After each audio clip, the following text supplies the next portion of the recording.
আমরা যখন নবী সাল্লাল্লাহু আলাইহি ইসলামকে সালাম দেই, দুরূদ পাঠ করি, বিষ্ণু সাল্লাল্লাহু আলাইহি ইসলাম কবর থেকে ওই সালামের উত্তর দেন। আল্লাহ তাআলা ওনার রূহটাকে ফিরিয়ে দেন, উত্তর দেন। সাহাবারা বললেন, ইয়া রাসূলুল্লাহ, কিভাবে আপনি উত্তর দেন? আপনার দেহ মাটি খেয়ে ফেলবে না? রাসূল সাল্লাল্লাহু আলাইহি ওয়াসাল্লাম বললেন, ইন্নাল্লাহ তাবারাকা ওয়া তাআলা হাররামা আলাল আরদি আজসাদাল আম্বিয়া।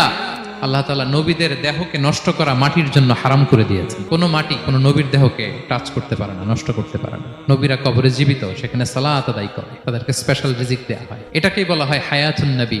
তিনি বারজাকি জগতে জীবিত, উনি উনার কবরে এখনো জীবিত অবস্থায় আছেন, হায়াতুন নবী। তবে আমরা এখন যেরকম জীবিত এরকম নয়, বারজাকি জগতের জীবিত। তিনি ইন্তেকাল করেছেন, মৃত্যুবরণ করেছেন, নিঃসন্দেহে তিনি বারজাকি জগতে চলে গিয়েছেন, কিন্তু সেই জগতে তিনি জীবিত। এবং বিষ্ণু সাল্লাল্লাহু আলাইহি ওয়াসাল্লাম বলেন, আজান শোনার পরে কেউ যদি এই দোয়াটা পড়ে, আল্লাহুম্মা রাব্বা হাযিহি দাওয়াতিত তাম্মা ওয়াস সালাতিল কাইমা আতি মুহাম্মাদানিল ওয়াসিলাতা ওয়াল ফাদিলা ওয়া বা'আথহু মাকামান মাহমুদা আল্লাযী ওয়া'আদতা। এই দোয়াটা যে পড়ে আজান শোনার পরে, বিষ্ণু সাল্লাল্লাহু আলাইহি ওয়াসাল্লাম বলেন, হাল্লাত লাহু শাফাআতি ইয়াউমাল কিয়ামা, কিয়ামতের দিন তার জন্য সুপারিশ করা আমি নবীর জন্য ওয়াজিব হয়ে যায়। যারা পড়েন না পড়বেন।